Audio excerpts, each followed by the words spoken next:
Dear viewers, आज का जो हमारा टॉपिक है वो है क्लॉज के हवाले से। आज हम काफ़ी कंसेप्चुअल तरीके से समझने की कोशिश करते हैं कि क्लॉज असल में होता क्या है। ज़्यादातर स्टूडेंट्स भी कमेंट करते हैं, पूछते हैं कि सर क्लॉज के हवाले से बता दें, और फिर फर्दर क्लॉज के टाइप्स भी आ जाते हैं जिसको एडजेक्टिव क्लॉज कहते हैं, एडवर्ब क्लॉज कहते हैं, नाउन क्लॉज कहते हैं। तो इन सारी चीज़ों को सीखने के लिए सबसे पहले हमें जानने की ज़रूरत है कि हम क्लॉज को समझें कि असल में क्लॉज होता क्या है। तो बिना टाइम वेस्ट करते हुए हम क्लास की तरफ आते हैं। तो मैं कोई डिफिनेशन वगैरह नहीं लिखवाऊंगा, मैं थोड़ा सा कंसेप्चुअल समझाने की कोशिश करता हूं ताकि आप लोग समझें, क्योंकि आपने कोई डिफिनेशन वगैरह याद करनी नहीं है बल्कि आपने चीज़ को समझना है। तो क्लास क्या होता है? क्लास के अंदर याद रखिए, क्लास के अंदर एक सब्जेक्ट होता है और एक प्रेडिकेट होता है। क्लास के अंदर सब्जेक्ट होता है और प्रेडिकेट होता है। पहली बात तो ये हुई। दूसरी बात जो होती है ये अगर मैं लिखूं कि इट में गिव कंप्लीट और इनकम्प्लीट मीनिंग।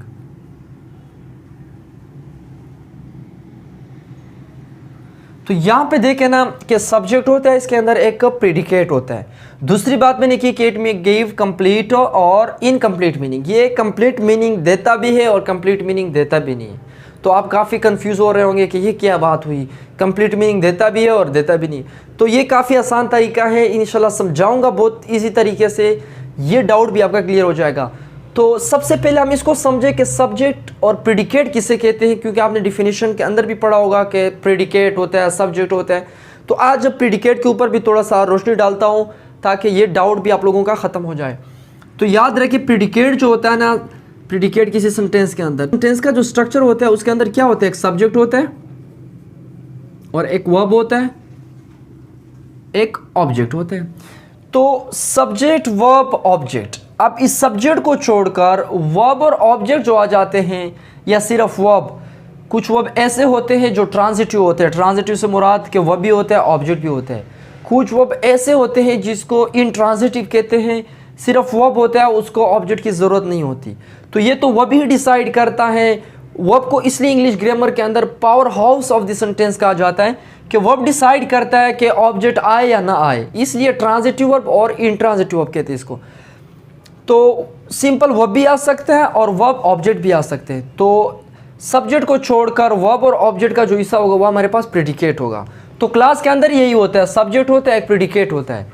इसका मतलब ये हुआ कि सब्जेक्ट होगा और वर्ब होगा। अब कुछ एग्जांपल लिखता हूं ताकि ये डाउट भी क्लियर हो जाए। मैं कहता हूं कि शी लाफ्स, वो हंसती है। तो शी लाफ्स, हमारे पास क्या है? सब्जेक्ट है, वर्ब है, कोई ऑब्जेक्ट नहीं है। तो लाफ्स जो है हमारे पास, ये भी एक प्रेडिकेट है। जिस तरह मैंने कहा कि ऑब्जेक्ट है तो ठीक है, नहीं है तो कोई बात नहीं है। सब्जेक्ट इस शी को छोड़कर लाफ्स जो है हमारा प्रेडिकेट हुआ। इसी तरह मैं कहता हूं कि शी कुक्स फूड, वो खाना पकाती है। तो शी सब्जेक्ट, कुक्स हमारे पास वर्ब, फूड ऑब्जेक्ट। तो अगेन शी को छोड़कर कुक्स फूड जो हमारे पास है, ये क्या है? ये एक प्रेडिकेट है। तो किसी क्लास के अंदर एक सब्जेक्ट होता है और एक प्रेडिकेट होता है। फिर मैंने बात की कि ये हमें कंप्लीट मीनिंग देता भी है और कंप्लीट मीनिंग देता भी नहीं है। अब इसके ऊपर थोड़ा रोशनी डालते ताकि आप लोगों का ये डाउट भी क्लियर हो जाए। मैंने कहा कि कंप्लीट मीनिंग देता भी है और देता भी नहीं है। अब ये असल में क्या होता है? वो असल में क्लास के दो टाइप्स आ जाते हैं।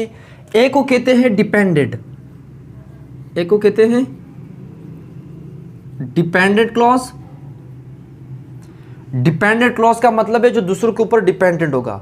इसका बस सिंपल वर्ड अगर बता दूं तो इसका फॉर्मुलेशन ये होगा कि आपके पास आ जाएगा एक कंजंक्शन,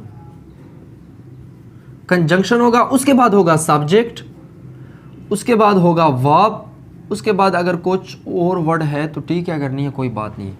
तो कंजंक्शन आ जाता है, उसके बाद सब्जेक्ट, वर्ब, कोई भी वर्ब आ सकता है, कोई भी टेंस आ सकता है, और यहाँ पे जो है अदर वर्ड आ जाते हैं। अब ये इस तरह होता है। अगर मैं कहूँ मिसाल के तौर पर,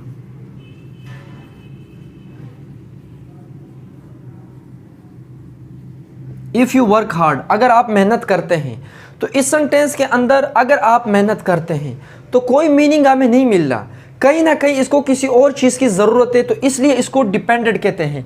तो ये हमारे पास डिपेंडेंट क्लॉज होता है, किसी और क्लास के ऊपर जो होता है क्या होता है, ये डिपेंडेंट होता है हमारे पास।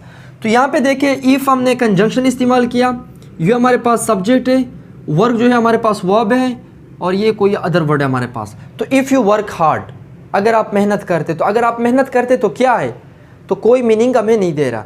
तो लिहाजा ये भी क्लास का एक टाइप तो हुआ। मैंने कहा कि कंप्लीट मीनिंग देता भी या नहीं भी देता, तो ये तो कंप्लीट मीनिंग नहीं देता हमें, तो इसको भी हम क्लास कहेंगे या नहीं कहेंगे? जी बिल्कुल कहेंगे, इसको हम क्लास कहेंगे, क्योंकि इसके अंदर एक सब्जेक्ट है, एक वर्ब है। क्लास के लिए तो हमने ये कहा था कि सब्जेक्ट और प्रेडिकेट का होना ज़रूरी है। प्रेडिकेट से मुराद वर्ब, तो हमारे पास सब्जेक्ट भी है, वर्ब भी है, तो हम तो क्लास कहेंगे इसको डिफिनेशन के मुताबिक। इसी तरह एक और मिसाल में दे रहा हूँ कि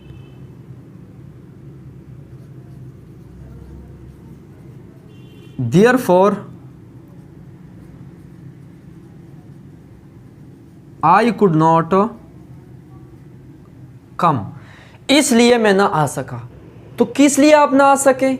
कुछ ना कुछ मांग रहा है यहाँ पे, मीनिंग कंप्लीट नहीं है, ये डिपेंडेंट है हमारे पास कि क्यों इसलिए ना आ सका, किस लिए ना आ सका, तो मीनिंग तो नहीं दे रहा, हालांकि सब्जेक्ट भी है और वर्ब भी है। तो यहाँ पे देखें ना, ये कंजंक्शन जो इस्तेमाल हो जाता है ये असल में मीनिंग को इनकम्प्लीट कर देता है।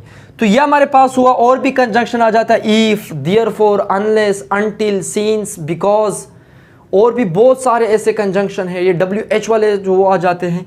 तो ये असल में जब इस्तेमाल होते हैं सब्जेक्ट से पहले, तो उस क्लास को डिपेंडेंट क्लास बना देता है और उसकी मीनिंग को कंप्लीट कर देता है।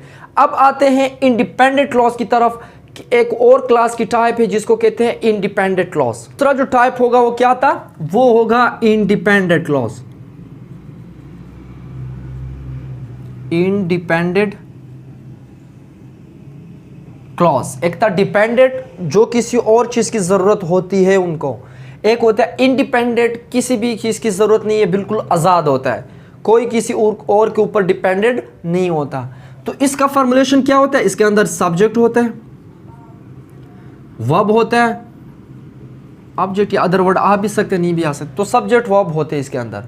तो इसमें कोई कंजंक्शन नहीं है। पहले में जो हमने इस्तेमाल किया था उसमें क्या था, सब्जेक्ट से पहले कंजंक्शन इस्तेमाल होता, तो इसमें कंजंक्शन नहीं होता है। तो इसलिए मैंने कहा कि वो कंजंक्शन जो होता है वो असल में उसको डिपेंडेंट बना देता है, उसकी मीनिंग को इनकम्प्लीट कर देता है। इसी तरह मैं कहता हूँ कि शी